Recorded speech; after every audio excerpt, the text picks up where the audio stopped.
Hello everyone, welcome to Open Talks. In today's video, I plan to introduce a powerful radical feminist book titled Why Women Got Enslaved, written by Periyar, a social activist based in Tamil Nadu. This video is not a review of the book, but rather an invitation to consider why we should read it and to ponder the question, are women living like slaves in the Indian society?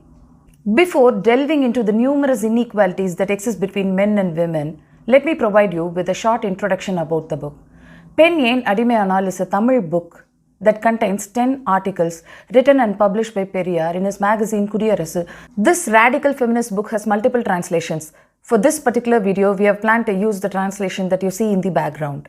This particular book, titled Why Women Got Enslaved, was translated into English by Dr. Kanaga Vinayagam. This book was jointly published by Nansai Publications and Periyar Books.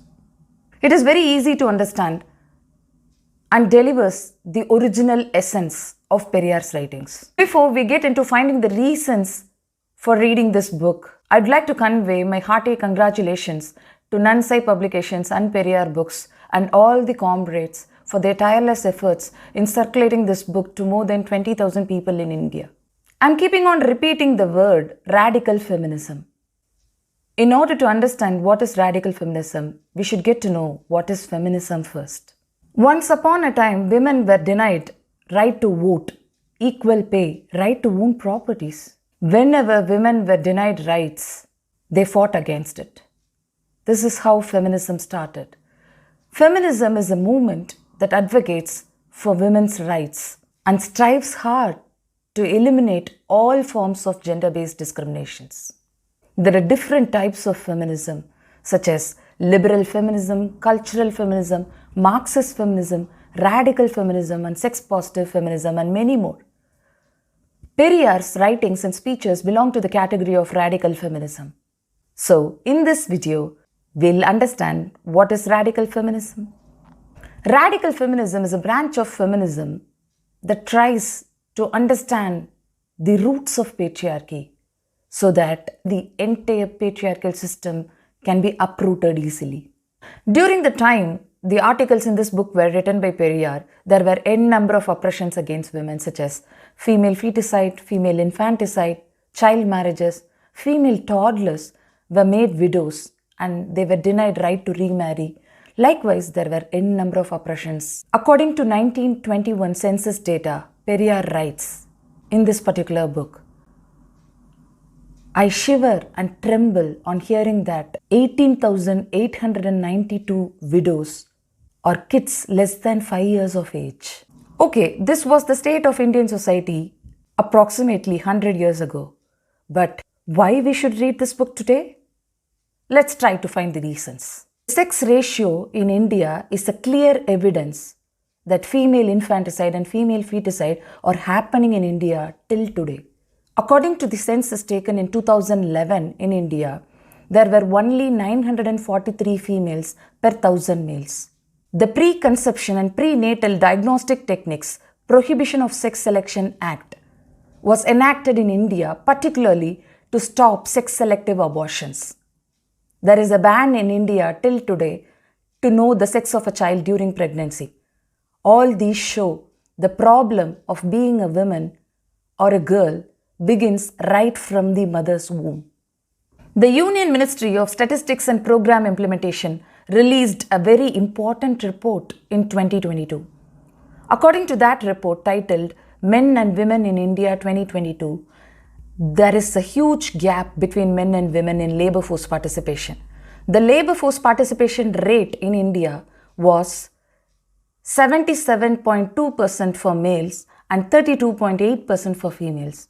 This clearly shows that there are various social factors that are obstacles in the way of women becoming financially independent.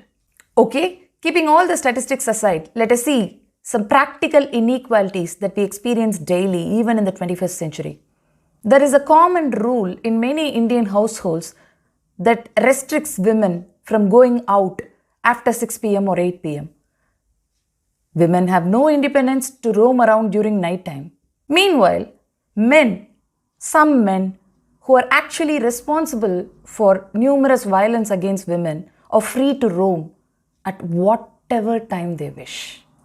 It is high time we should ask why such unfair differences exist even in the 21st century. The deeply rooted patriarchy in India still dictates what a woman should wear. The fact that the clothing choices of women are still dictated by men and other family members is not just an infringement on her personal rights, but also perpetuates a cycle of inequality. Women never dictate what men should wear. We often see if a woman has her own clothing preferences, she will be slut-shamed easily. Why are women slut-shamed? For the dress she chooses to wear? Rape is a serious sexual violence that affects women belonging to all age groups. Nirbhaya, Asifa, and many women are raped and murdered in this country. She was wearing revealing clothes. That's the reason for the rape. Why is she roaming around at night time? That is the reason for rape. Such shameless statements are still being made by patriarchal voices, reflecting the majoritarian Indian society. The woman who is the victim will be blamed as if she is the reason for the rape without trying to analyze the actual reasons behind it. It is high time we ask why are women being victim blamed. The concept of chastity or virginity is imposed only on women's bodies. Because of this, there are two extremes. Women's bodies are glorified on one end. On the other end, it is considered impure during periods, restricting them to enter into temples or get involved in religious rituals of any kind.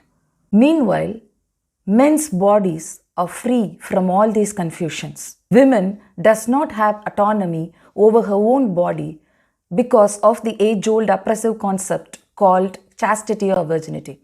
But men don't have the concept of chastity, and it is because of that men have autonomy over their own bodies. It is high time we should ask why such differences exist between men and women in the name of chastity and virginity.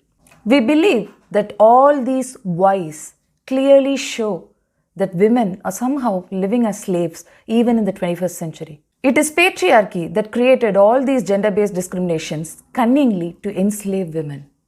All these discriminations are ingrained into the minds of men and women living in the Indian society. Though men created all these gender-based discriminations once upon a time, it is being followed by both men and women even in the 21st century without asking the question why. But Periyar, a radical feminist and a social activist based in Tamil Nadu, asked why women who constitute 50% of the human population in India are treated as second-class citizens right at the beginning of the 20th century. This book, Why Women Got Enslaved, written by Periyar, lists all the reasons behind the enslavement of women and also describes how women who are enslaved can liberate themselves. That is why this is a powerful radical feminist book and we all should read it. Even in the 21st century, it is relevant. I know that only few people will be into the habit of book reading. If you are a book lover and if you really have the habit of reading books, then you can purchase this book from many websites that I have listed in the description below. If you're not someone who likes reading books, it's fine. We have planned to create a playlist for each and every article in this book titled Why Women Got Enslaved, translated into English by Dr. Kanagabinayagam in our channel Open Talks. That will be the upcoming videos in English in our channel. Subscribe and stay tuned. Until then, it's Yal signing off. See you in the next video.